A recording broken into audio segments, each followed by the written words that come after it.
Good evening, everybody. This is not Freeology Friday. We are the Gnostic Agnostics. That's who we are now. That's what we're calling ourselves, and that's our story, and we're sticking to it. I'm Derrick Day, the Gnostic Stoic / humanist, and he is I am Aaron Tomlinson, the Gnostic / mystic / I don't know. I have to come up with something. metaphysician. Metaphysician. Yeah, I There like you that. go. Yeah, I'm Aaron Tomlinson, the Gnostic / mystic / metaphysician. I love that. It's great to be here. Great to see you this week, Aaron. And I don't know Likewise. if you're. I don't know if we're carrying over some of the Freeology legacy, but I'm drinking wine. I'm drinking Merlot. So Right on. Yeah, I am drinking. So this is chili infused vodka. It's a Bloody Mary okay, with chili infused vodka and clamato. That's it. nice. Yeah. I've really gotten hooked on clamato lately, which I know probably isn't the best for me, but Well, you know what? Clamato is not horrible. It's like really just the high fructose corn syrup. But you yeah. can beat that because we talked about that in a previous episode that you can use clam juice Yeah. and get the get the clam infusion. I've tried it, Derrick, but I just don't have the right recipe yet, I guess. Yeah, well, you have to kind of work on it. It's like the tomato juice, and I would recommend using pure tomato juice and not V8, right? Because V8 the flavor's a little off. But Right. use pure tomato juice, and then add some clam broth and some Worcestershire sauce. I think that's where the magic happens. All right. I will try that Yep. maybe next time. So Yep. I'm going to give it a go too because I've tried it with just the clam broth, and for me that's good enough. But is some people they like that sweet back end, so yeah. Yeah. I didn't think I would, but I don't know, man. It's just I'm like craving it. It's weird. I know it's crazy, but that's how they get us, man. They have us addicted to sugar. They do. They totally do. I agree. I think I sent you some a while back, like, or maybe I didn't send it to you, but like foods and things that give you a dopamine hit, right? Mm, And they're all the shit that's bad for you, like Cheetos and yeah, all this processed garbage. Of course you get a dopamine hit. And then things that don't give you a dopamine hit, things like broccoli, things like Brussels, carrots. Yeah, things like all the good. I'm like, why? What is this?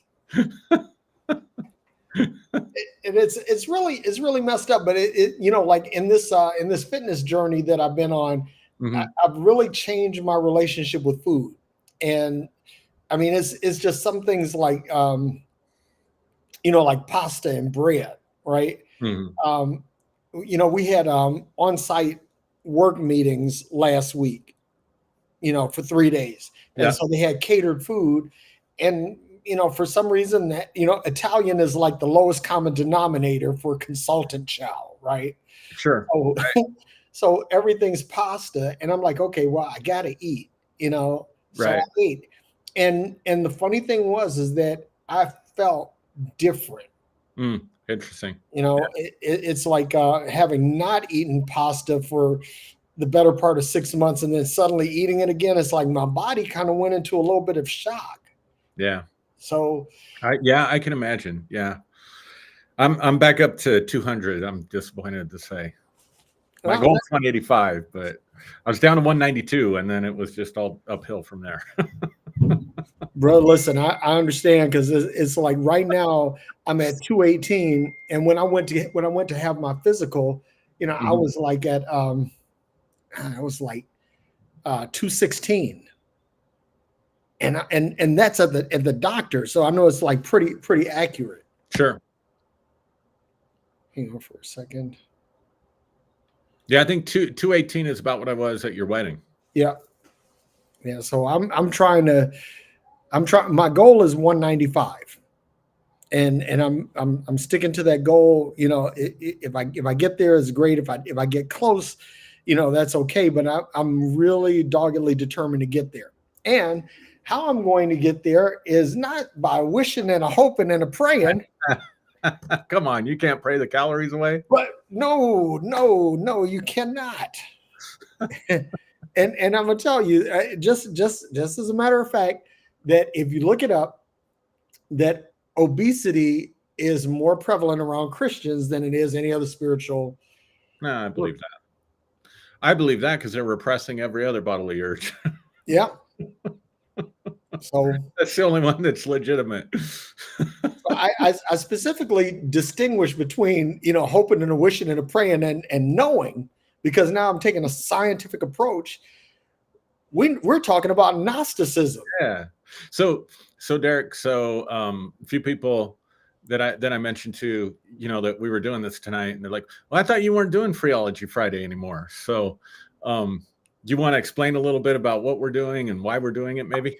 Yeah, that's a great point, Aaron. We are not doing Freeology Friday anymore. I won't say never, because in the words of James Bond, never say never again.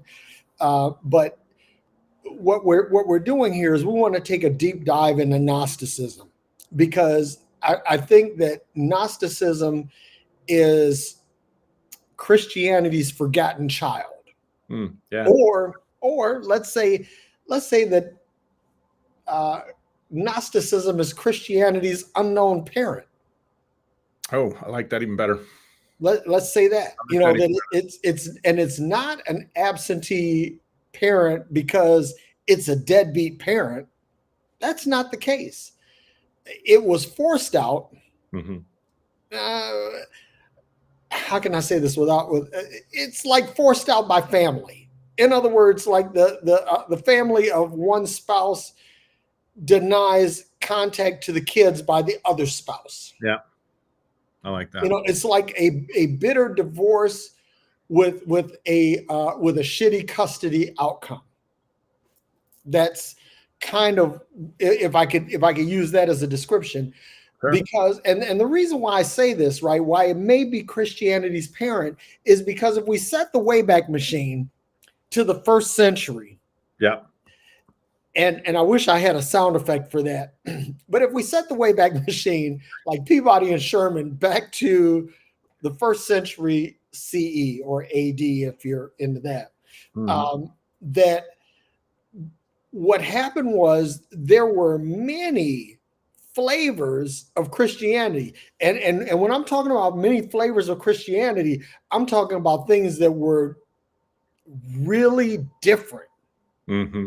Not just how we have 42,000 denominations where everything is a nuance of another denomination. No, right. I'm talking about some things that are really different. And so Gnosis, which Gnosis is the root of Gnosticism. Gnosis is a word it's a Greek word meaning inner knowledge or hidden knowledge.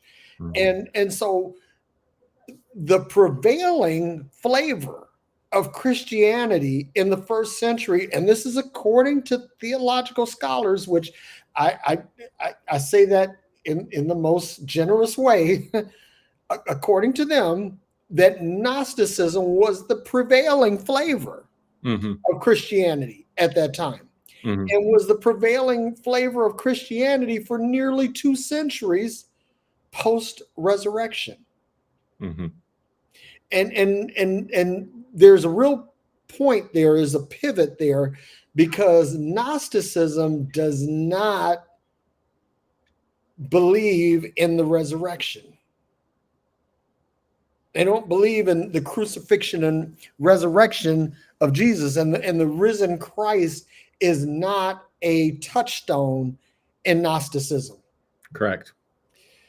So, when you talk about Gnosticism, we're talking about spiritual awakening. We're talking about the divine spark. We're talking about, and here's the thing, we might piss some people off because Gnosticism deals with things in a very dualistic way, because you have spirit and you have matter. And there's some really key distinctions that come up there, and we're going to talk about that. And then we're going to talk about some of the characters, because in addition to Jesus and the 12, you also have who Jesus referred to as the God of this world, Right. which is the demiurge, Right. and his henchmen, the archons. And so we're going to unpack a lot of this over the course of however many weeks, months, years we do this, and we'll do this until people see it. And one of the things that I love about phreology, what we accomplished in 5 years, I would say literally, Aaron, there are thousands of people, literally thousands of people that say, I saw something different because of what you guys share. Yep. And one of the things that why we talked about coming to this and diving into this, because if you say that you are a Christian but you have no historical perspective of Christianity, then you are underserved by your faith. Yeah. You really don't know.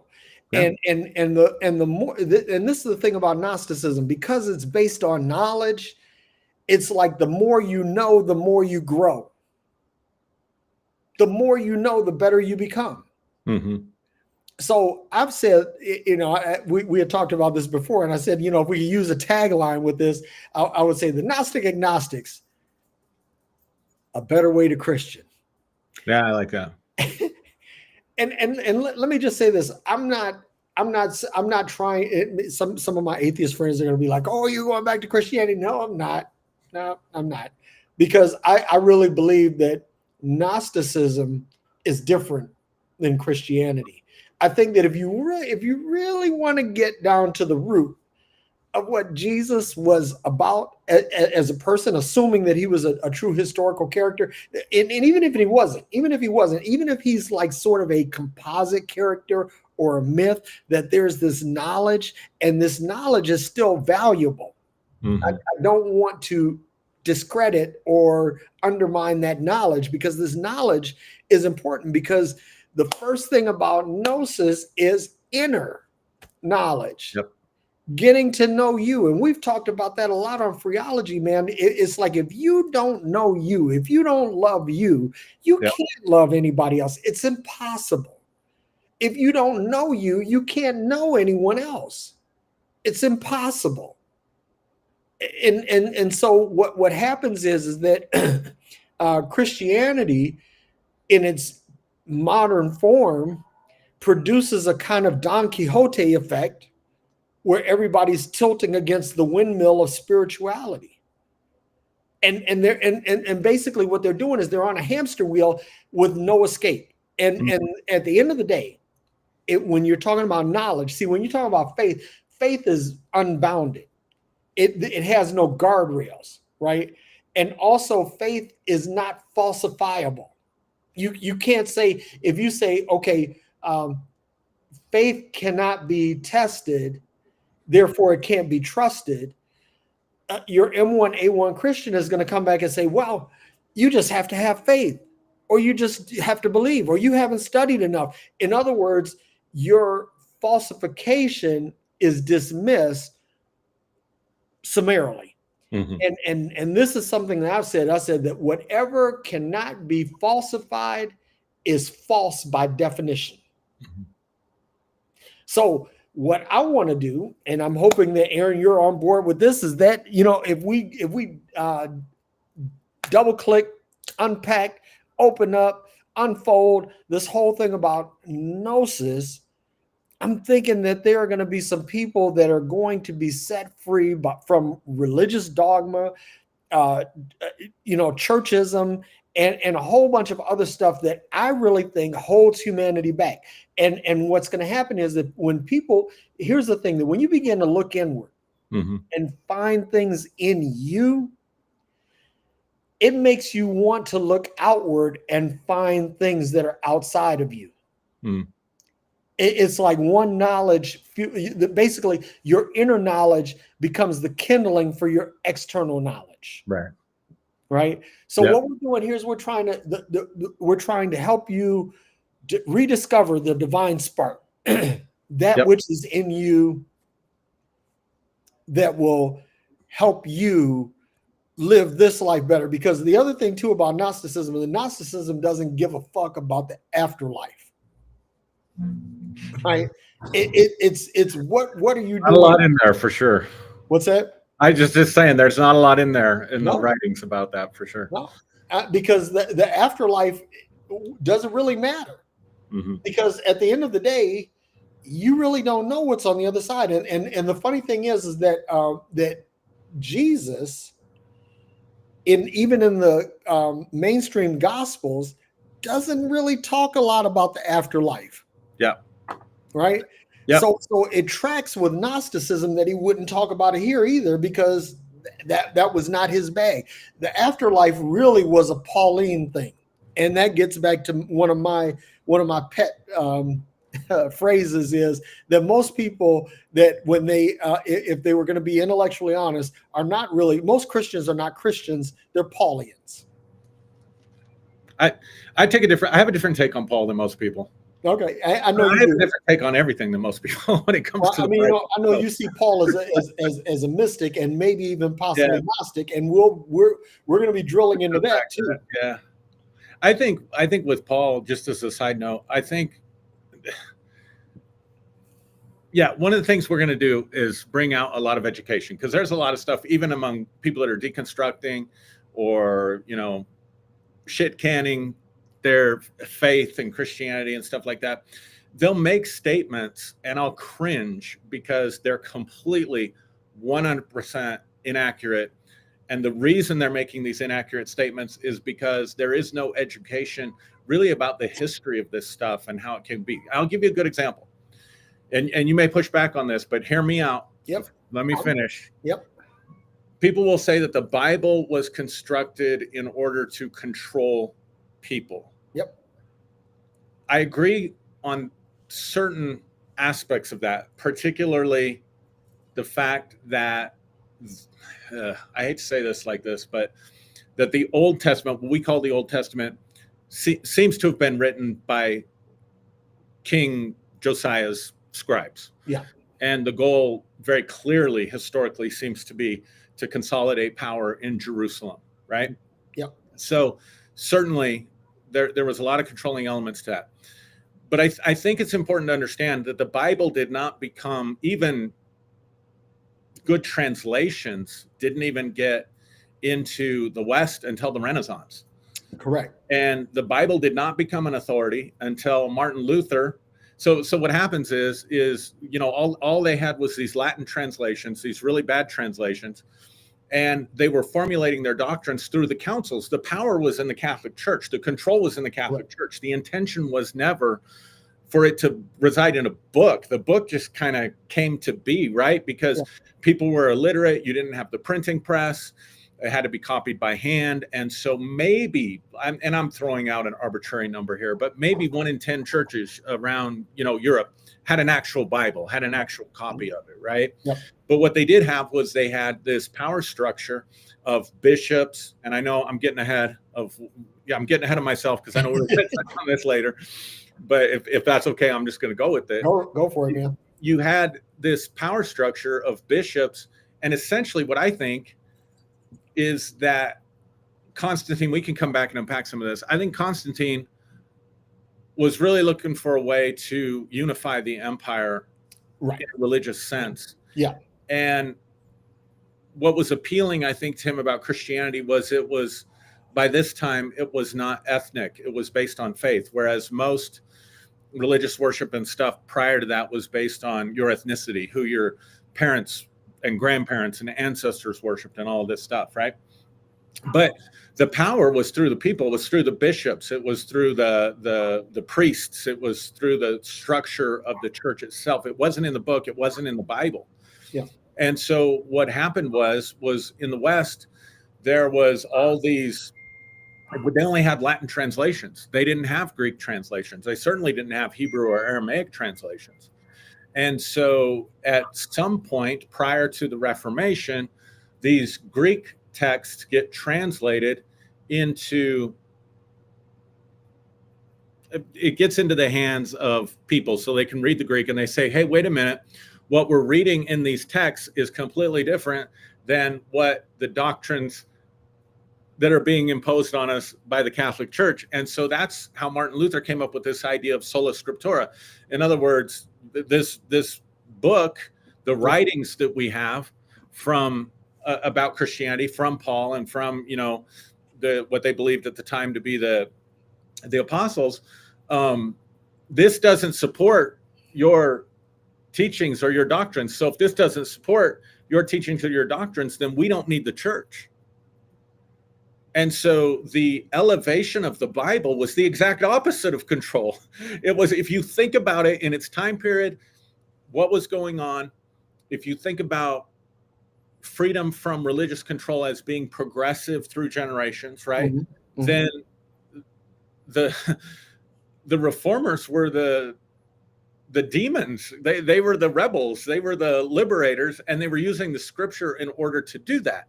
But even at that, the Bible didn't become this thing that was the inerrant word of God until a couple of centuries later. And in fact, it didn't even become codified until the 1970s. Yeah. So it just drives me a little nuts when people say, well, the Bible is just written to control people, because that's absolutely not true. The Catholic Church was controlling people, yeah, and the Bible was there really as a, I don't know. Well, you know, the Bible was like, they would have these relics. You know, they would have a skull, and they say this is the skull of St. Peter, right? And they have it in the cathedral, and they say, okay, this is the symbol of our authority. Having a relic was something so they had a touchstone. So when you had a Bible actually in a cathedral, that was considered to be a relic as well. And so there was a certain amount of veneration and worship that was assigned to it. And I understand what your point is when you say the Bible wasn't written for the purpose of manipulation, control, and I'll concede that point, but I'll say that it became a tool of manipulation and Absolutely. control. But yeah. It's been weaponized. Yeah, it's been weaponized. People will say, you know, like the Bible, they have this idea it was created at the Council of Nicaea, which is completely false. Well, here's the thing. The canonization, I think, was a tool of manipulation and control, because they put what in there. They put in there what they knew could be used, that could be weaponized. In other words, they built the payload in canonization. Yeah, I see it a little bit differently. I think they were. I think the problem with Gnosticism was it was too liberating. Yeah. Right. Yeah. So they picked gospels that supported apostolic succession, yep, which is where the bishops and the priests were drawing their authority from. In other words, we have authority because we have this lineage that goes all the way back to Peter, the apostle, specifically, right? Right. And because he was given the keys of the kingdom, and he's the foundation of the church. Yeah. And so they built this organization based on the concept of apostolic succession. So they picked gospels that supported apostolic succession. Correct. But also in doing that, it was to eradicate these Gnostic texts, yep, that we're talking about, because the Gnostic texts were like, you don't need the church, you don't need a priest, you don't need to go between. If you're a woman, you can also have access to this knowledge, because at the end of the day, it's like you said, it's an internal knowledge of the divine, rather than something that, like the Catholic Church is saying, if you want to find God, you want to find salvation, you have to come through us. Correct. You have to be baptized, you have to take the sacraments and stuff like that. And so, yeah, it'll be fun to unpack some of this stuff, because I think there's a lot more to the story than the oversimplified versions that we get from pissed off people that are just trying to kick religion in the nuts. and that's the thing too. Like I'm one of these people. I personally enjoy kicking religion in the nuts. No, I know you do. But here's the thing. I don't enjoy doing it just for the sake of doing it. Because, you know, you had said something in a post earlier this week that it would be great if people would talk about what they're for instead of what they're against, right? And so what I'm for is logic, reason, right, humanism. In other words, how can we have a quote unquote theology when we don't even have a good anthropology? We don't have a good relationship with humanity. So how do we expect to elevate some level of relationship with God Yeah. And so my thing is, and understand this, and I'm going to piss off some of my atheist friends with this.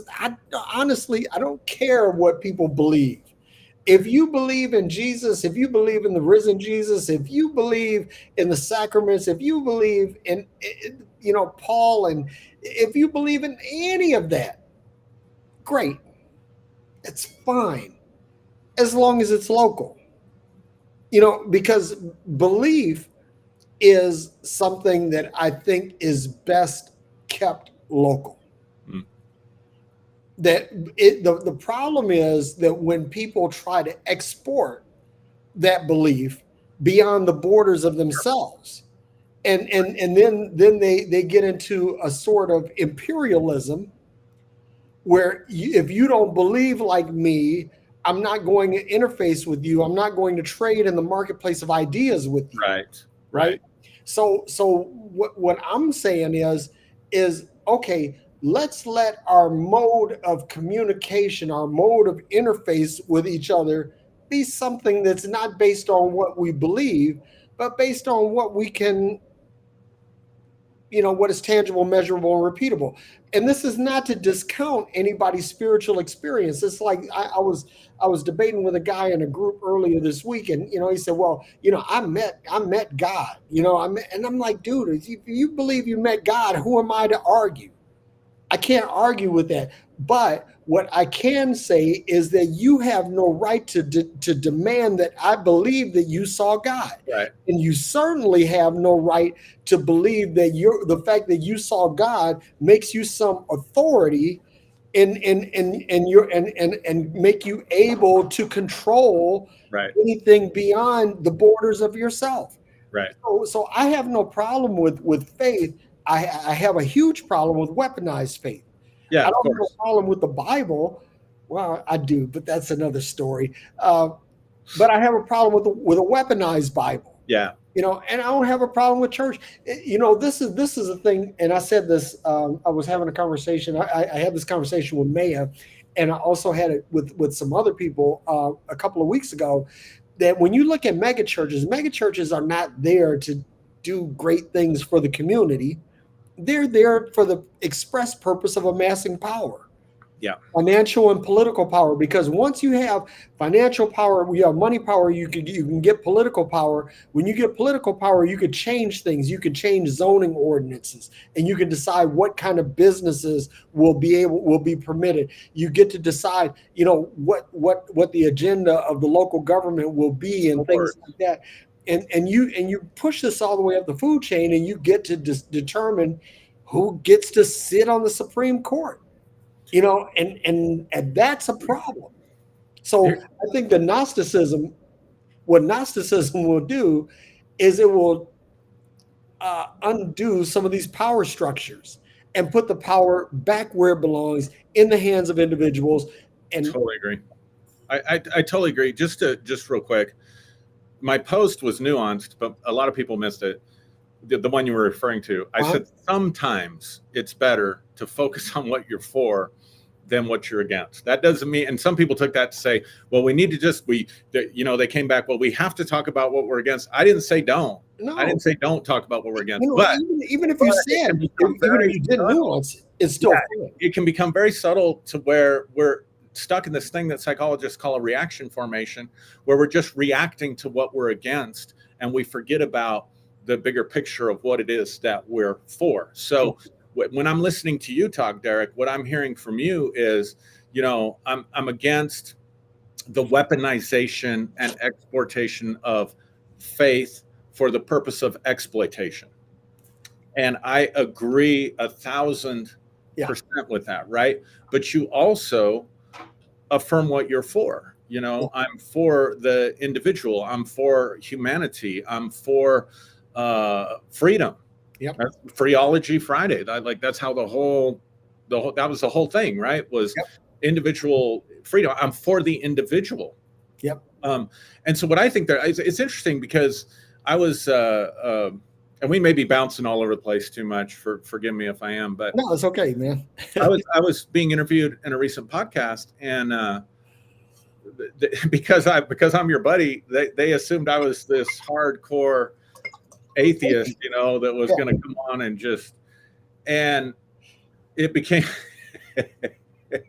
I won't go into all the details, but it's pretty funny because they're like they didn't get it all what they thought with me, and then I'm like thinking to myself, well, never mind what I'm thinking to myself, but it was a really good question because somehow the idea of reinterpreting scripture, looking at it as metaphor, looking at it as Joseph Campbell's definition of myth, something that speaks to your potentials.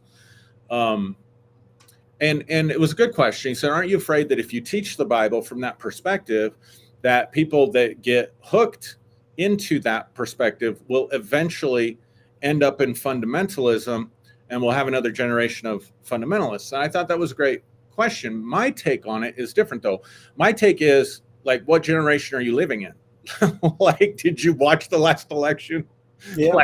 Like I think it's too early to worry about like just because you shit can fundamentalism, it's as stronger than ever. So I think that there are sincere people. I think there are many sincere people that are looking for answers in life, that believe in God, that are spiritual and looking for spirituality. And the only thing that they really have available to them in our culture is new age stuff that's way out there and too far out there for some people. They're not going to get into crystals. They're not going to get into reading tarot cards. They're not going to, get into, I don't know, some of the stuff that's out there, or orthodox / fundamentalist Christianity. Right. And so what I think Gnosticism can do is it can provide a pathway forward for people who are wired more towards the right hemisphere of their brain than the left hemisphere. You're very left hemisphere leaning. Yep. Logic, reason, linear thought, evidence, all that stuff. Not everybody's like that. I tend to be, I can come across very left brain, but I tend to be more right brained, right? Yep. And so a lot of right brain people they're looking for something. And I think that Gnosticism provides them with a healthier alternative and allows them to escape the matrix of weaponized religion. Right. And like you said, discover stuff that's in them that they never even knew was there to begin with. So that's why I think it's important. Yep.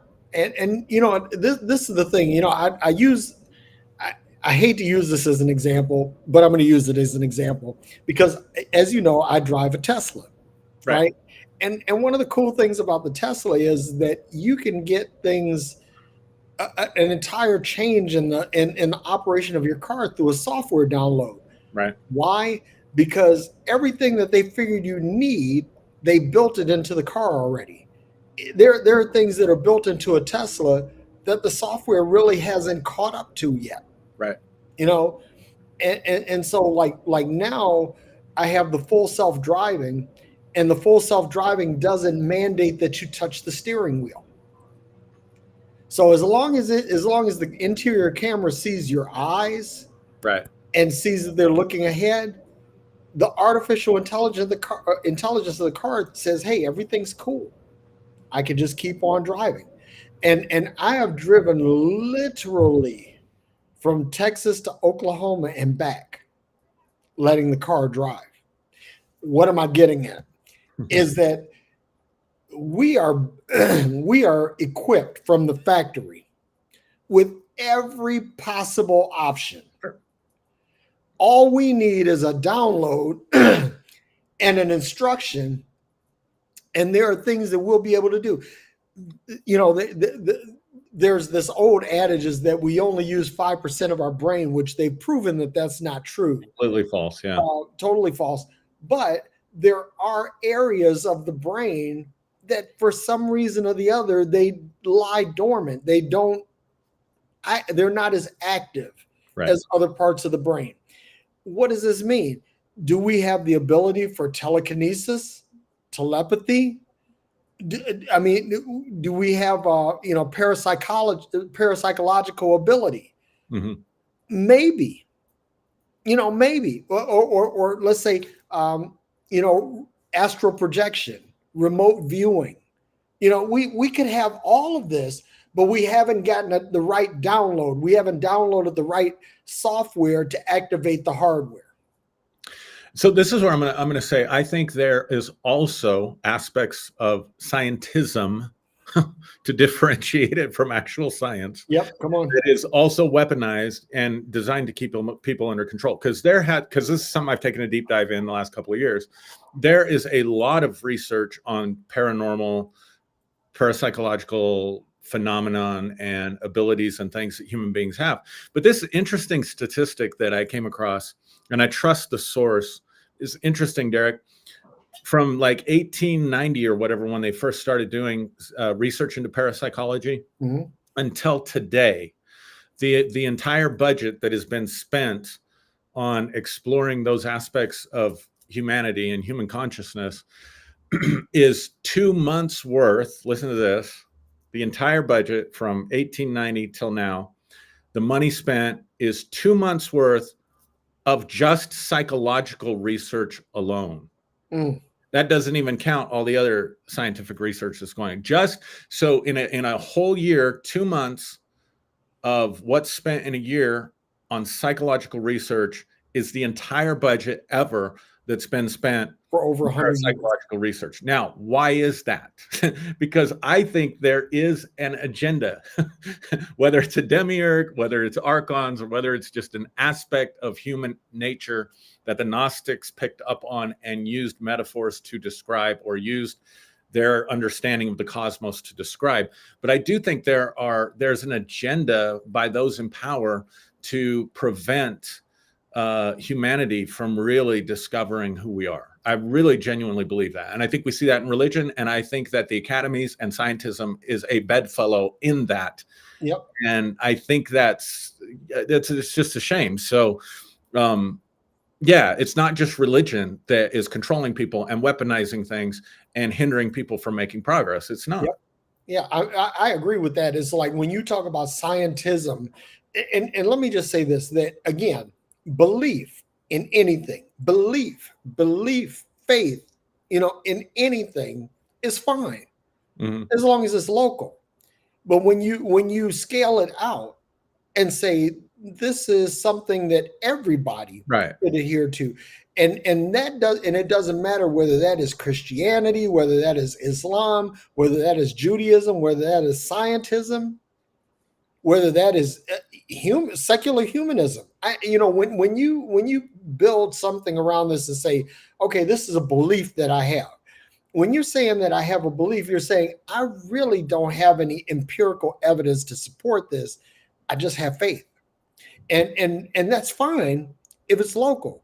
But when you demand that kind of faith from a broader audience, when you demand that faith in a global sense, and I don't know, and I'm with you 100%. Like there is a religion of scientism or sciencism. I don't know which one it would be. I say scientism, but okay. But that's definitely a religion, because there is a structure, there is a hierarchy, there is a code to it, right? And when you assign that to it, then it becomes religion, right?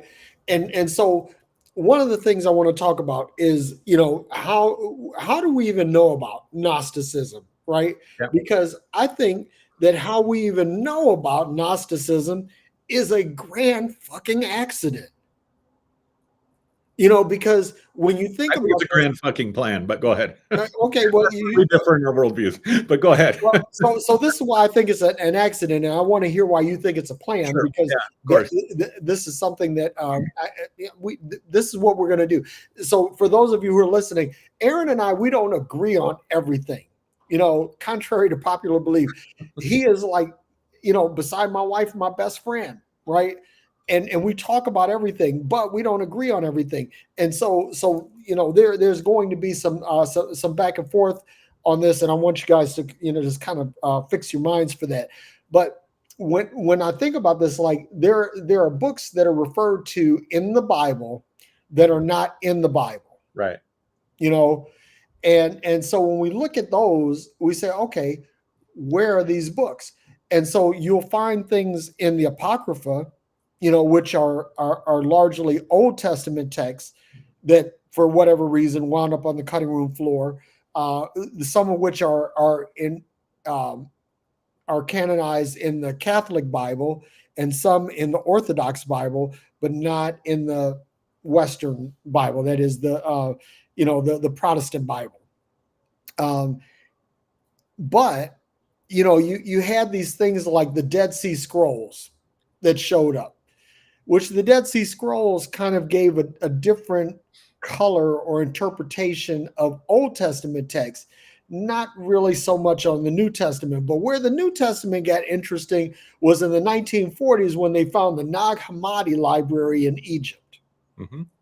Because in the Nag Hammadi, we found other gospels. And these are gospels that were referred to in Christian texts in either Orthodox or apocryphal texts. They were referred to by church fathers. They have been referred to by people like Origen and Augustine. So we knew that these things existed at some point, but we never saw them. But then we got the Nag Hammadi. Now we're able to look at this in real relief, mm-hmm. and look at what these texts actually said. And so some of the things that came out of the Nag Hammadi were like the Gospel of Thomas, the Gospel of Philip, the Gospel of Mary, and the Gospel of Judas, which to me, out of all the Gnostic books, and one of the things I'm looking forward to is doing an entire show on the Gospel of Judas, because a lot of characters who the Bible cast as villains weren't really. Mm-hmm. And then also what they call the Pistis Sophia, right? That was another thing that, and I don't think that was part of the Nag Hammadi. I think that was discovered in another unearthing. But all of these things deal with Jesus not as Savior, not as necessarily the Son of God, but as an archetypal human. In other words, he was the best authentic version of humanity. Now, here's the other interesting thing is, I think it's in the Gospel of Thomas, where it talks about the child Jesus, mm-hmm. and things that Jesus did as a child, that he struck down other kids, and Mary had to, kind of get at him and say, hey, raise that kid from the dead, that he was making birds out of clay and all kinds, just stuff like that. And some of that, to me, I think that it adds color to the Gospels, because it gives you some insight into what this Jesus's personality really was. But it also gives you some color as to, for example, Jesus was never commanding of worship in the canonical Gospels. That was not his thing. What he was trying to tell everyone is that, when he came down from the Mount of Transfiguration, when at the Mount of Transfiguration, Peter and John were like, oh, we need to build tabernacles to this, to these guys and worship them. And Jesus is like, no, that's not what's going on here. I'm just showing you some authority that I've been vested with, and why what I say matters. And then they come down from the Mount of Transfiguration, and they deal with this boy that's throwing himself into the fire. Mm-hmm. And what does Jesus do? He chides the disciples because they didn't fix the problem. Right. You guys have been with me. The same thing when they're crossing the sea, and the boat is being tossed to and fro, and these guys are fishermen. They knew what the sea's behavior was, mm-hmm. but this was something that clearly took them out of their element. But so they're like, Jesus, don't you care? We're gonna die. Mm-hmm. And Jesus is like, look, How long am I going to have to deal with you, faithless generation? Peace be still. In other words, this is what I'm doing, you could have done. Mm-hmm. And I'll go to another one, and again, this is why these Gnostic gospels are so important, because people, like when Jesus fed the multitudes, he preached all day, sunset's coming, and the disciples say, look, Jesus, we done took these people all out into the country. We need to feed these folks. And Jesus is like, well, what do you have? What do you have? Mm-hmm. They said, well, got this little boy here. He's got a 2-piece fish dinner. And Jesus is like, okay, and said he took the lad's food, he blessed it, and he broke it, and he began to pass it out. Now, where was the miracle? The miracle was not in Jesus blessing and breaking the bread. It wasn't even the disciples taking the bread and passing it on. This was 5,000 men, because that was all that was counted. Right. The women and children weren't counted, and there were some of these men that were polygamous. They had multiple families. Mm-hmm. So it could have been as many as 50,000 people there. The miracle was in that this blessing and breaking of the food, of the bread and the fish, didn't just happen with Jesus, didn't just happen with disciples. It had to happen with hundreds, maybe thousands of people that were doing this. And so that's why I think that the Gnostic texts are so important, because it will show us what Jesus was trying to show, what was in him, and impart that to what is in us. Yeah. Okay. So that's a good segue into, like, what's the difference between Gnosticism, Gnostic Christianity, we could call it maybe, and orthodoxy or Orthodox Christianity. And the biggest differences that I see, obviously, Gnosticism is personal. Okay, I'm going to back up. Part of my frustration right now, I'm really frustrated with this, just in my personal life when I'm communicating and talking to people, not just online. The vast majority of what I do is not online, right? So, but it is so deeply ingrained in people, this sinful redemption spirituality that I've talked about, that they can't separate any belief in God or a higher power from the concept of sinful and forgiveness. So any language that you use that is similar automatically gets understood as though it's the same. It may be similar, but it's not the same, right? But people will hear it as though it is the same thing. And so to me, it's a crazy idea. And I know, most people watching this share this, but it's a crazy idea that, I don't know, God put 2 naked vegans in the garden, they talked to a snake and fucked everything up for the rest of us.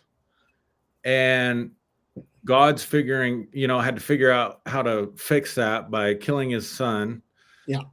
And then the whole purpose of life, I guess, is to get the history lesson right? Because if you believe in Jesus, that he raised from the dead, if you believe that's a historical fact and you believe it in your heart, then you shall be saved. That doesn't make any sense. No, that doesn't make any sense at all, right?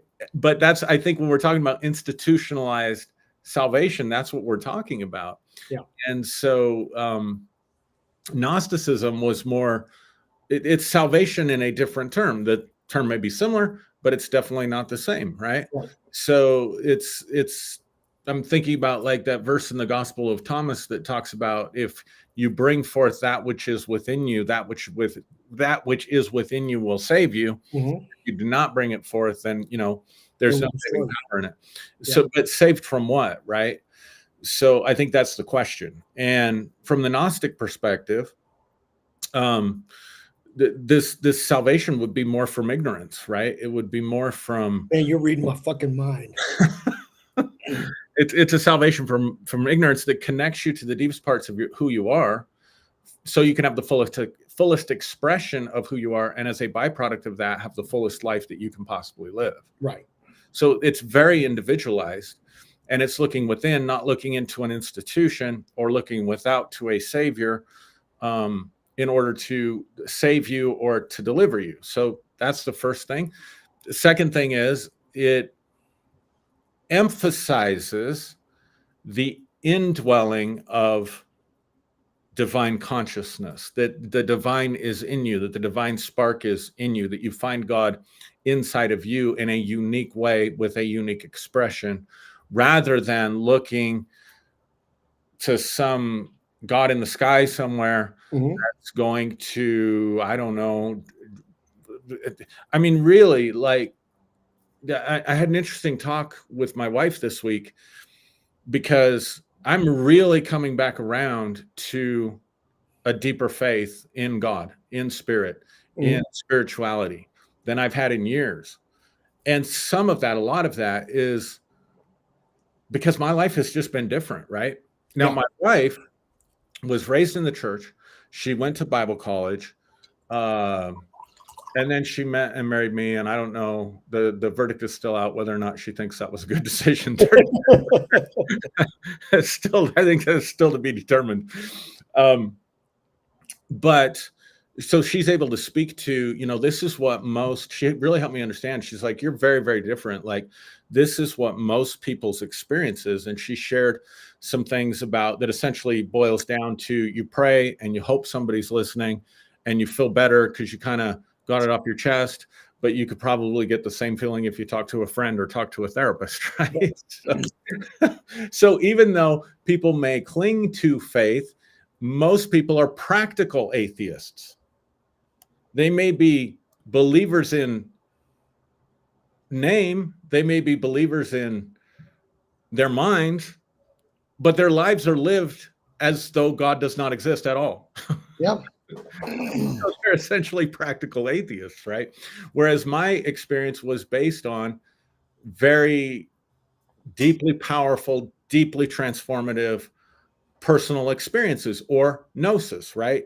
Yeah. So I think more than likely, I just stumbled into Gnosticism somehow, maybe because I hate this term, find God, but we're limited by language. I didn't find God in the church, and we always emphasized to everyone to look within. The well of water, Jesus said in John chapter 4, is within you that quenches your thirst. Out of your innermost being will flow rivers of living water. Paul said, Christ in you is the hope of glory. John said, greater is he that is in you than he that is in the world. Paul said, if you are joined to the Lord, you're one spirit with the Lord. And so, but that message is just completely and totally lost in favor of, get your history lesson right, make sure you pray right, make sure you're baptized right, whatever. And then, but I mean, so like the idea for most Christians is that there's this God in the sky, not even there to answer prayers. That's the point I was trying to get to. He's not even there to answer prayers. He's there to monitor your lifestyle, particularly your sexual habits, monitor your thoughts, particularly your sexual ones. Yeah, God has this strange obsession with dildos, but go ahead. And then even if you get your history lesson right and you get saved, I don't know, like you're going to give account for every word you said, every idle word. Yeah, every thing you ever did. And you get this idea. I think most Christians have this idea that like half of eternity, if you could split eternity in half of eternity is going to be every individual that ever lived in this giant stadium with this giant drive-in movie screen, and you're going to be forced to watch all their sexual fetishes. Porn! for porn in heaven! For half of eternity. Half of the time, none of that is in Gnosticism. None of that is in Gnosticism. Half of the time will be spent watching other people's porn, right? Yeah, and the other half will be watching everybody burn in hell. Hey, come on over here. Let's go over here to the overlook and look down in hell and see all those fuckers that didn't believe burn.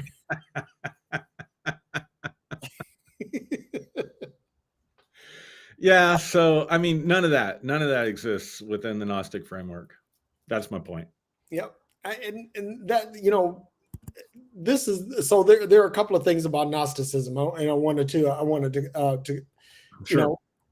the difference between Gnosticism and Christianity, and one of the things,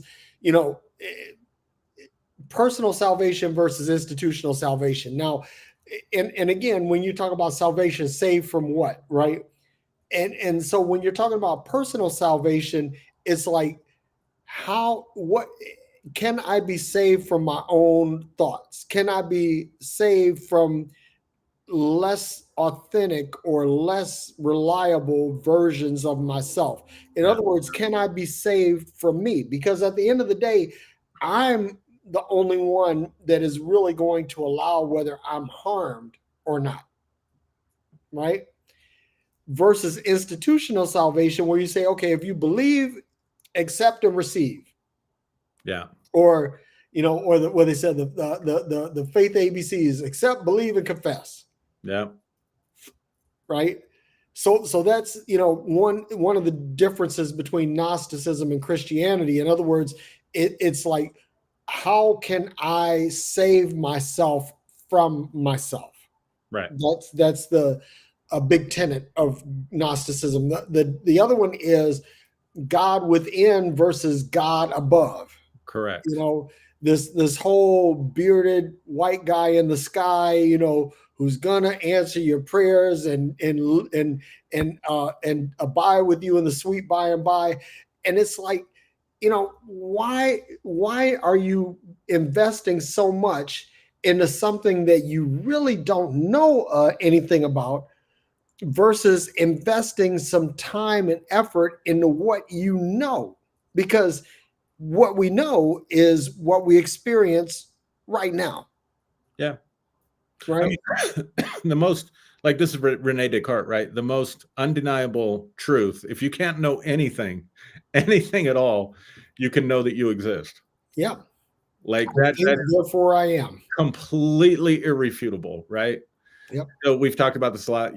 You did a really good video. I think I watched all of it and we've talked about it on the show, but the difference between hypothesis and theory and stuff like that. So true science, as opposed to scientism, is always growing and expanding and updating and revising and all of that really, really good stuff, right? Yeah. Which means then that we don't get the full picture ever, right? Like, it's constantly updating, it's constantly changing. But the one thing that is consistent throughout your life is you. Yep. And at the end of the day, you only know what you know. Right. You don't know everything. Nope. I mean, and basic example of this, like if I tell you about a conversation I had today with my friend Jerry, well, I'm assuming nobody on here knows Jerry, right? Yeah. So you could say Jerry doesn't exist. And you would be right, because to you and in your world, Jerry does not exist. Jerry does not exist at all, right? Right. There is people that know a shit ton more about all kinds of every topic out there than what I know or what you and I know put together, right? Yep. So at the end of the day, what they know has, unless they invent something crazy that transforms the world, like the microprocessor or the cellular phone or artificial intelligence or quantum computers or something like that, at the end of the day, that knowledge is completely and totally meaningless to us. Right. And like me, you have to go to the hospital, and then you're really glad that there are people that know a shit ton more about what to do with you in that situation than what you know. At least most of us, I think, still feel that way. I don't know. You know what I mean? But otherwise, that knowledge is completely irrelevant to you. It's as though it doesn't exist, because the only thing you can know is you. So this is where, Rene Descartes and some others, the dictum, I think, therefore I am. Yep. Basically what Descartes was saying was, if you can't know anything else, if you can't trust anything else, the one thing that is not falsifiable, right, Derrick? Yep. The one thing that is not falsifiable is that you exist, at least to yourself. It's not falsifiable, because even if you were falsifying it, there would be a you falsifying it. Well, here's the thing: is that your existence is indeed falsifiable. Someone can say that you don't exist, But not and, to you. You absolutely cannot falsify your own existence to yourself. you can't falsify your own existence. You're correct. That's the point I'm making. You're correct. Absolutely correct.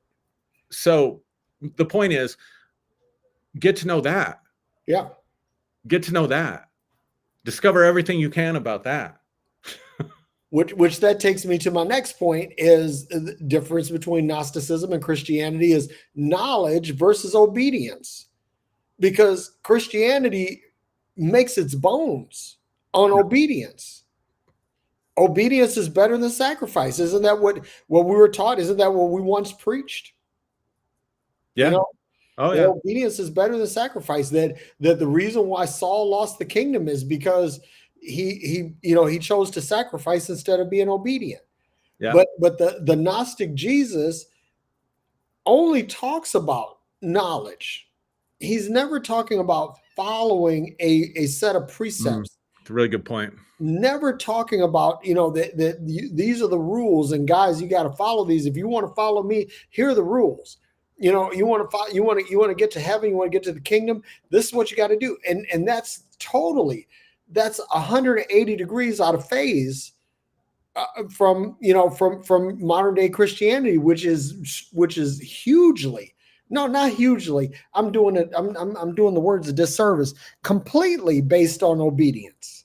Yeah. So the whole thing is with Gnosis, the whole system. That's a really good point. I'm sorry, Derrick, for interrupting. Go ahead, man. Go ahead. Highlight the entire system. I talk a lot about sin, fall, and redemption, but at the end of the day, sin is disobedience, right? Yep. So the entire system is based on this concept of obedience, and Gnosticism completely flips that on its head and completely undoes all of that. Yeah, that's a good point. That's a really good point. Like, man, the entire system of religion, think about that. I'm just growing in real time again. Think about that. Yeah. The entire system is based on your obedience. Your obedience. And this is another reason why I think Gnosticism was branded as a heresy, because it could not be religioized. I know that's probably not a word, but I'm making it a word for this discussion. It would be, you could say it'd be really hard to weaponize it. Yeah, I mean, you can't, because it's like everything is local. The whole point of Gnosis is local. It's not a global thing. Now, where it does become global is when we start looking at this in a broader spiritual context, that if everyone were in Gnosis and instead of obedience, then maybe something would be unleashed in a global consciousness that would transform humanity. So the thing is that if we could just get to the point where we're not, fuck obedience. Honestly, just fuck obedience, and fuck the commandments, fuck the commands, fuck everything that Paul said you have to do, and fuck all of that, and just say, okay, what do I need to know to tap into and unleash the power in me? Now, if I'm doing this and I'm teaching others to do this, I mean, let's use this as an anti-proselytizing paradigm, because we're not trying to convince anyone to accept this paradigm. Correct. We're demonstrating it by example. So when people see I've tapped into this knowledge, and this tapping into this inner knowledge has granted me peace, is granted me health, is granted me stability, is granted me financial, all of the basic things that we say are pertaining to life and godliness, that we achieve these through knowledge, not by obedience. And let me just say this about that, right? Because this is something that really turns my fucking crank. And it's this. People say, if you just trust God and keep his commandments, that you too will be blessed. But I see people, I was in ministry for 30 years and I've seen people, keep God's commandments in ways that I couldn't even comprehend. I saw them, that they were faithful, that their financial habits, their sexual habits, and again, you don't know what people are doing behind closed doors, but I'm saying on the surface or what you could see, these people were like, whew, I mean, they love God, right? And yet and still, there were people that were not keeping it perfectly. In fact, there were people that were completely perverting it. They were prospering. And so this says that obedience is not the key. It can't be, because if everyone who was obedient, listen, if you looked at this and you say, okay, believe on the Lord Jesus and you'll be saved. Okay, great. I believe on Jesus. I trust him I love him with my whole heart. I trust him with my life. Right.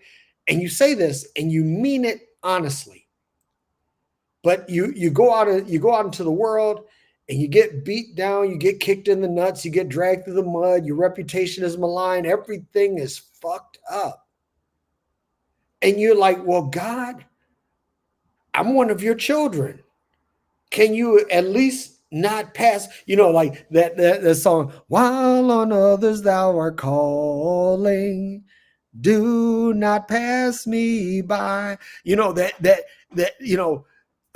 Jesus, he's coming by, he's got a blessing for you, but you don't get this blessing.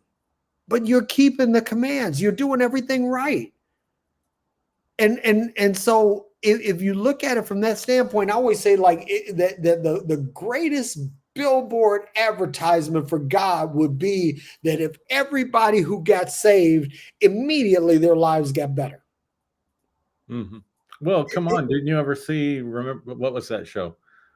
Facing the Giants? That's what happened in Facing the Giants. Yeah. I'm messing. Do you remember that movie? Yep. Like they won the football game. The couple conceived their first child. I mean, they put it out there like that's how it works. Yeah, but it doesn't. I mean, and again, this is one of those things where somebody can have an experience, and you can't discount that experience. That experience is their experience, right? But when you look at it as a paradigm, something that a pattern that could be followed or otherwise replicated by someone else, it doesn't happen. Right. And that's the problem. So when we start talking about knowledge versus obedience, I think that the key to this is understanding what is in us. I'll go back to 7 years ago when I had my heart issue. People would say, "Oh, we're going to pray for you, Pastor. We're going to pray for you." I'm like, "No, just hold off on that." And people kind of got mad at me when they said, "What? You don't think my prayers are good enough?" I said, "No, that's not it." I said, "I need to find out what this is. This is something personal for me. You can't help me with this." Yeah. And so I began to dig into, okay, when someone is diagnosed with heart failure, what does that mean? What are some of the things that that this means to your life? What are some of the things that you could do to mitigate this? What are there cases of anyone that's being healed from this? And you just went through this not too long ago. So the same thing. It's like you, in order to, or let me give another example. I'm in this situation now where I've lost over 50 pounds. I'm like at 55 pounds lost now, right? Yeah. And that isn't from hoping and wishing and praying. It's from taking a scientific approach and understanding what's within me. Right. Because if I don't understand what's within me, then all of the understanding of the world is not going to help me. I have to learn how to apply this to what's in me, and apply what's in me to this this science or whatever, in order to get a result. So the key then is that obedience is a crapshoot. It's like standing at the crap table in Vegas and hoping for a 7, right? It may or may not come. But if you go into knowledge and you say, okay, this is what I know. now you can raise your statistics, the probability of success higher, because you're basing it on something that's tangible, measurable, and repeatable versus what is intangible. So anyway, so that's why I think knowledge is superior. And even when we get into matters of spirituality, right? You know, like you said before that you couldn't be an atheist because of the experiences that you had. Those, nobody could take those experiences from you. But when you talk about scaling, you can't scale out those experiences and say, okay, I got this experience this way, you can get this experience that way. I would nuance that a little bit. I would nuance that from this perspective. Okay. I think the obedience thing is really key. And I'm going to build on something that you said.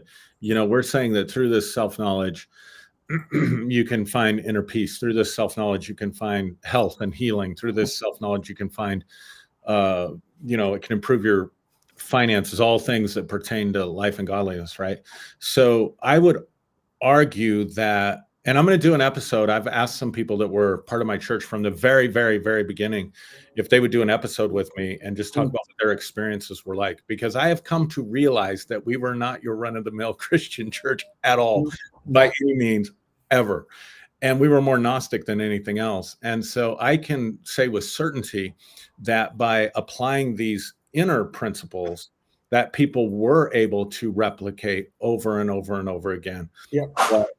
A lot of, you know, my experiences were. They wouldn't be the same, clearly, the same kinds of experiences, but I could go into a meeting, and we've talked about this, and I'm not bragging on myself, but I just want people to understand experiences that could mean anything. Yep. I could go into a meeting with 10 people, and I could look at someone and know the condition in their body and transfer energy to them. And 99% of the time, if I could see what was wrong with them, they'd be healed.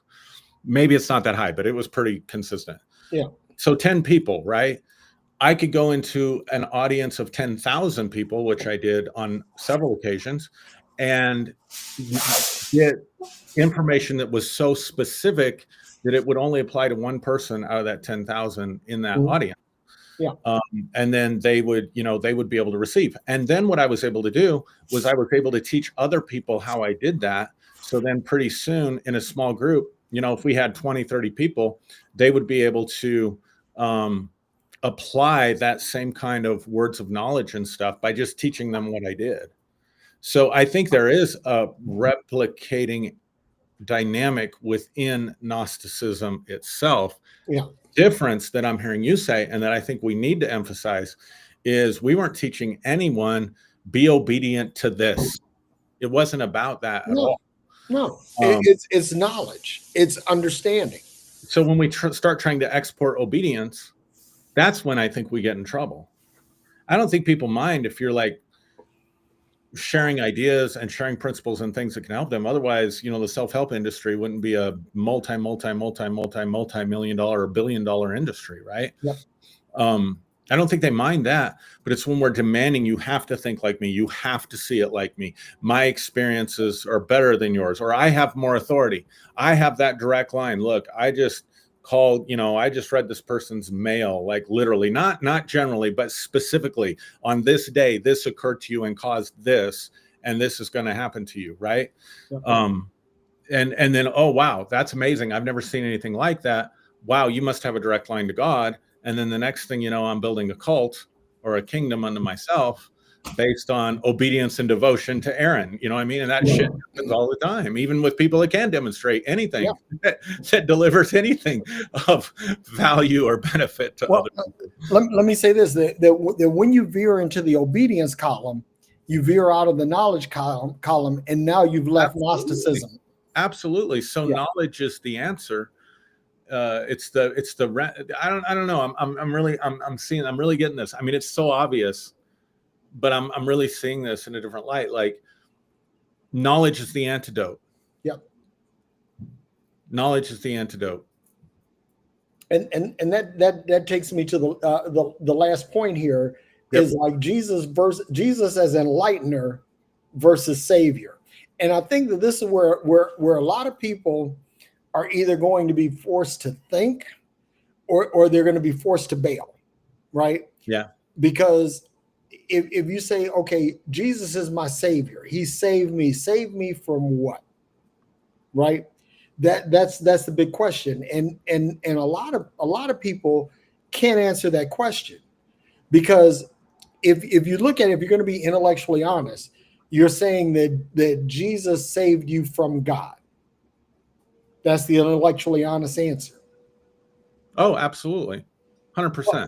But if you say Jesus was the enlightener, that he brought me some truth, he brought me some knowledge, some understanding that I lacked, and this helped me to see something in myself, because again, it's God within, it's personal salvation, Right. it's inner knowledge. Right. And if Jesus is the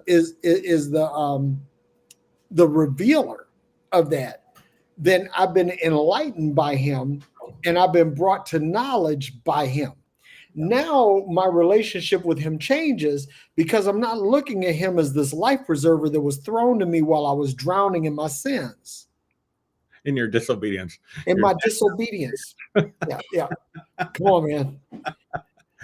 Damn. But instead, he's enlightening me. He's sparking an incandescence in me. Now, and not to say that it didn't exist in me. I had this equipment from the factory. I simply didn't know how. Right. And again, to go back to my Tesla example, I got a software download that allows me to move the passenger seat forward or backward from the driver's seat. I don't have to reach over to the side of the seat or go over to the passenger side and move the seat. I can move it from the comfort of my driver's seat, right? That functionality existed. It just needed the software to trigger it. Sure. So when we talk about Jesus as enlightener, think of Jesus as this cloud entity from which we're able to download upgrades to our mind and spirit that helps us to actuate things that are already within us. And if we see that and we take away the savior paradigm, now we see, okay, Jesus is not the rock of my salvation. Jesus is the source of my spiritual knowledge. He becomes my spiritual conduit that connects me to God. If we were in a Pentecostal church, I'd be running around dancing right now. You're speaking my language. Now, if we were in a Pentecostal church, I'd be looking for the plate to be passed around right about now. Because Jesus gives me knowledge on how to get money. Yeah, it's true. That's good stuff. So we've been at this about, I don't know, an hour and 20 minutes. Yeah, it's probably a good place to look at questions and start answering. We said we were going to talk about Gnosticism as subversive, but I think we should come back and talk about that next week and do a whole episode to develop that, because that is definitely a component. That's huge. That's in Gnosticism everywhere that I love. And, I love talking about that stuff. So, Yep. So I don't know. Where do you want to go from here? I guess is what I'm asking. Well, like one of the things that I want to do is talk to the audience, right? Yep. If you've awakened to Gnosticism, what woke you up? What triggered the awakening in you, the quickening in you? What's your gnosis? Because the thing is that I believe that gnosis is personal, but I think that personal gnosis can scale to global gnosis. That's my take. I could be wrong, but what's your gnosis? What is it what is it that you know? What is it that God or spirit or source has shown you, right? The next thing is have you been exiled by orthodoxy? Oh my God. Listen, I'm going to tell you something. I had a incident. Well, not an incident. I don't want to call it that, but a friend of mine attacked, or didn't attack, but he was like kind of shit on another friend of mine, right? So this one friend of mine is a Christian pastor, and I support him. It's like when this guy goes to preach, I come out and I watch.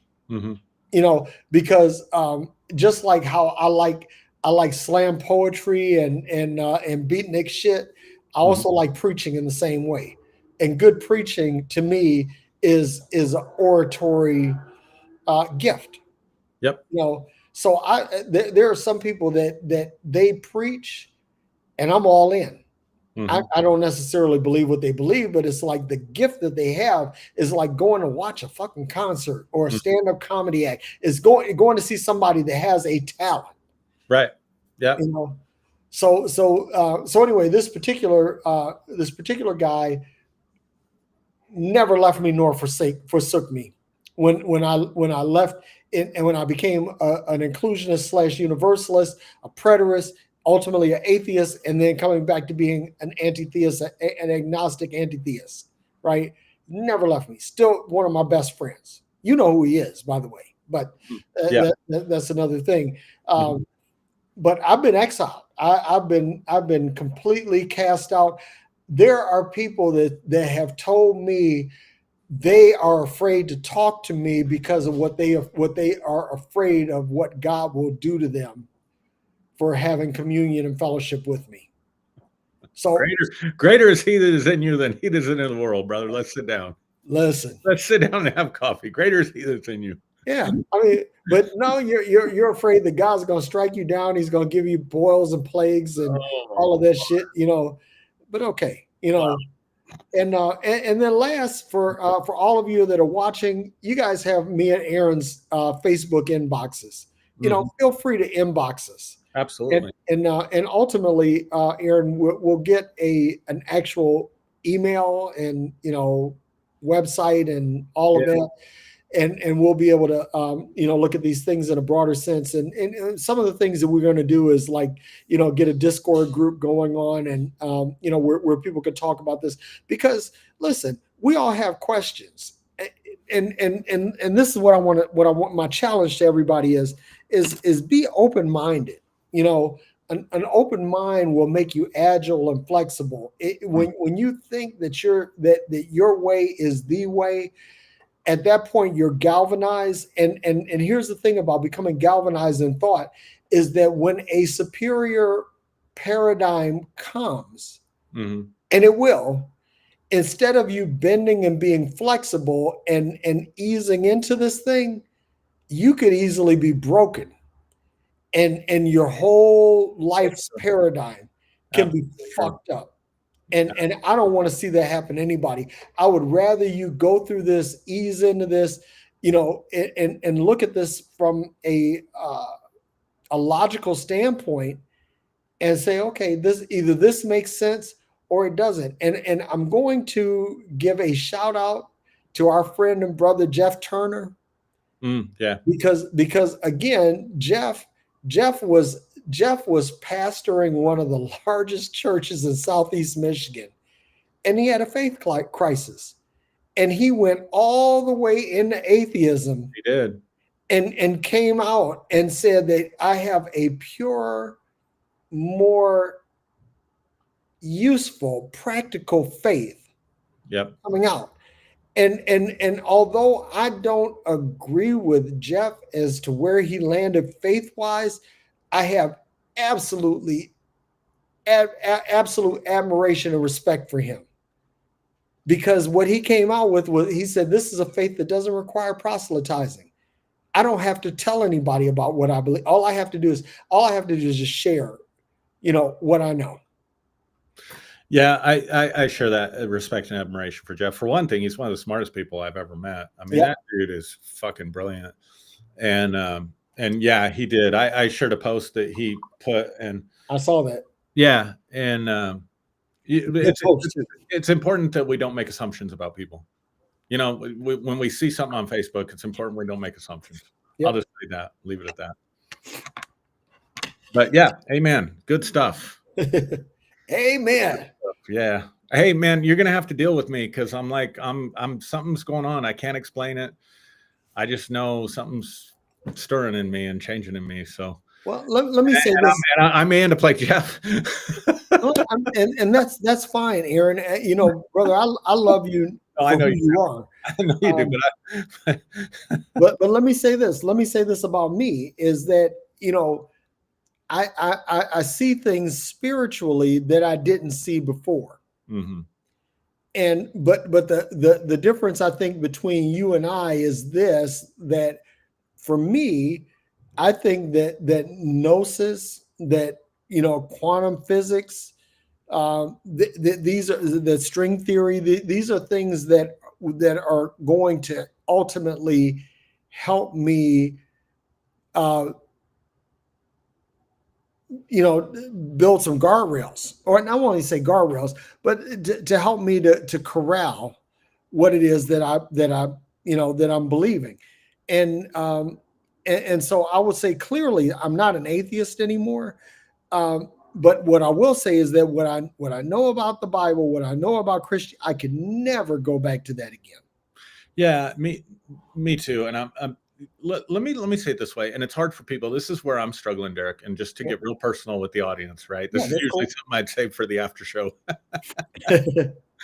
But I have been it's difficult for me because it's hard for me to find language to speak about where I'm at and what I believe. It really is, because when I Yeah. use the language that I prefer, that I'm comfortable with, it is Christian language. Now, why is that? Because I spent 30 freaking years Yeah.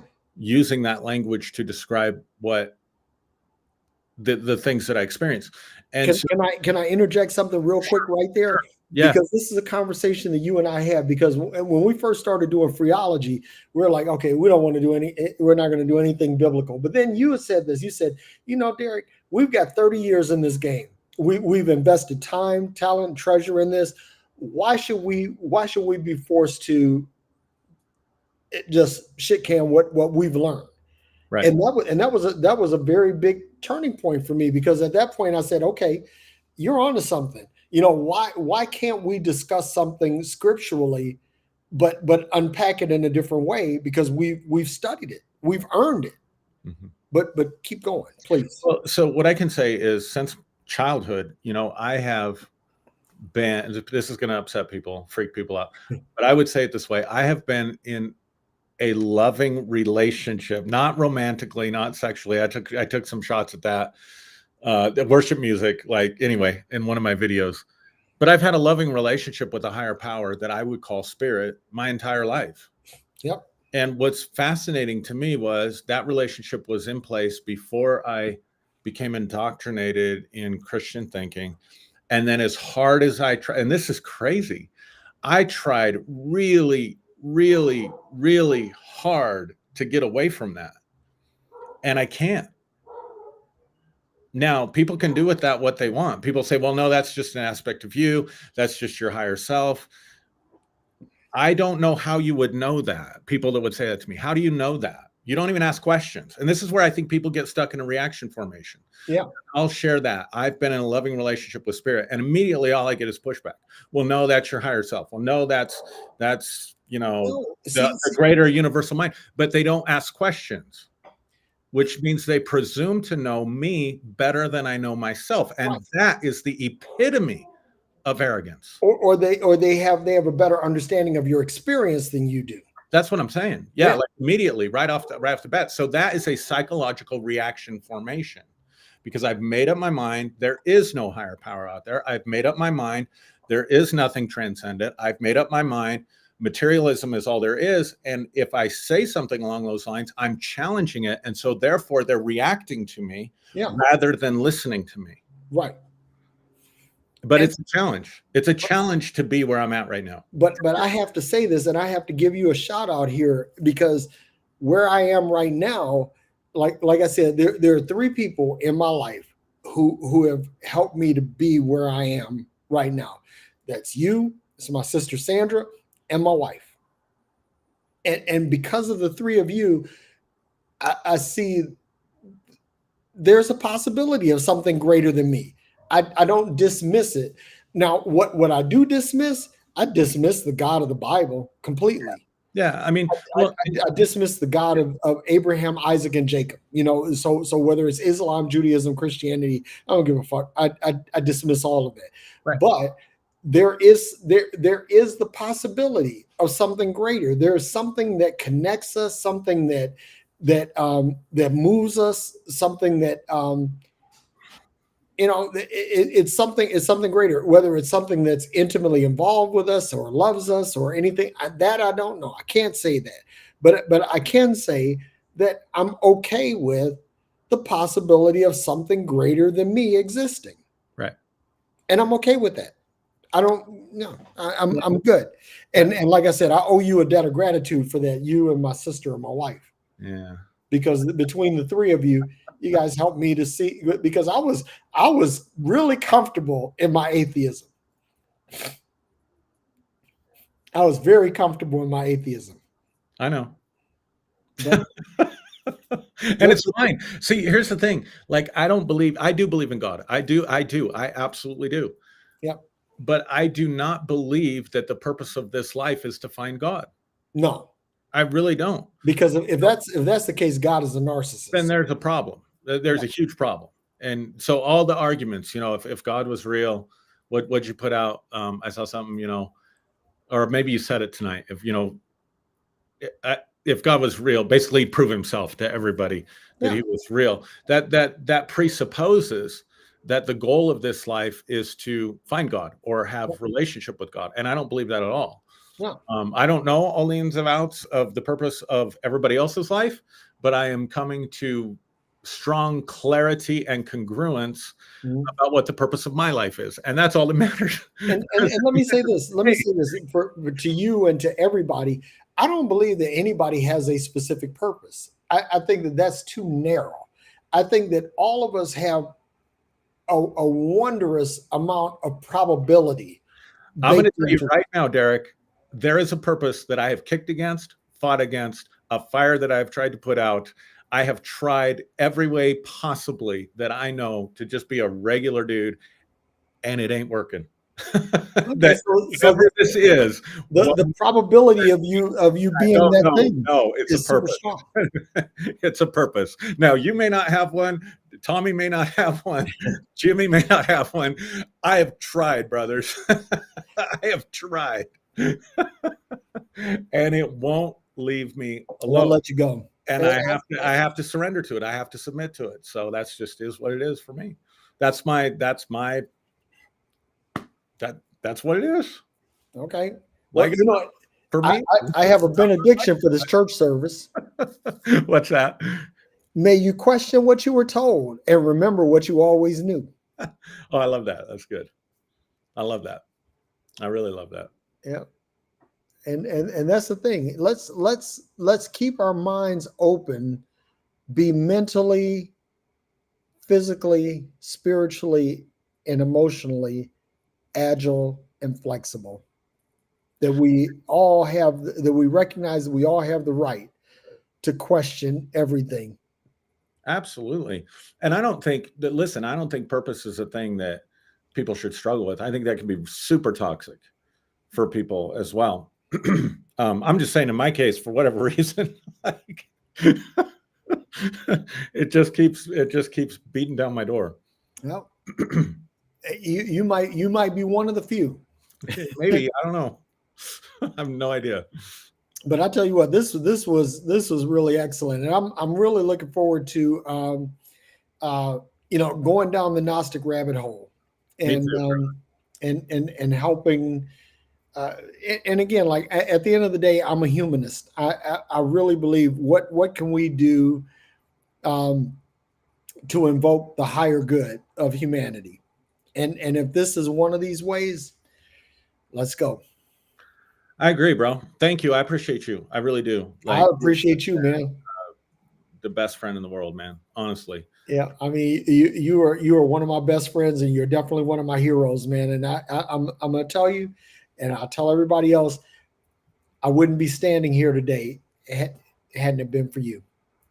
Thank you, man. Appreciate that. All right. So I don't know. What are we going to use for how are we going to close these shows?